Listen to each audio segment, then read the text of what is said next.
Kau perasan tak, zaman sekarang ni orang boleh tak makan nasi dalam satu hari, tapi tak boleh kalau tak pegang phone dalam satu hari. Data internet zaman sekarang bukan kehendak dah, tapi sebuah keperluan. Pagi-pagi orang dah tengok phone dah. Nak tengok jam pun tengok dekat telefon. Nak kerja, nak belajar, layan movie, semua perlukan internet.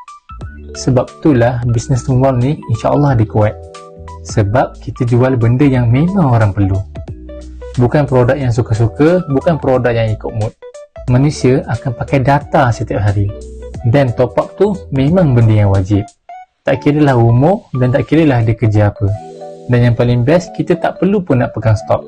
Kita cuma share dan sistem akan bantu kita jalan. Ada satu cara, produk keperluan ni boleh bantu kita buat income pasif 5 angka setiap bulan tanpa henti. Lagi best, kita still dapat income tu walaupun kita dah tak buat. Menarik kan? Korang boleh join webinar malam ni pukul 9 malam. Percuma je, tak ada kena bayar apa-apa.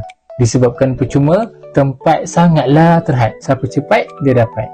Caranya, korang tekan je link dekat saya punya bio tu, daftar dekat situ, bijak buat duit. Bila kita jual benda yang keperluan, kita tak perlu paksa pun sebab orang memang akan cari.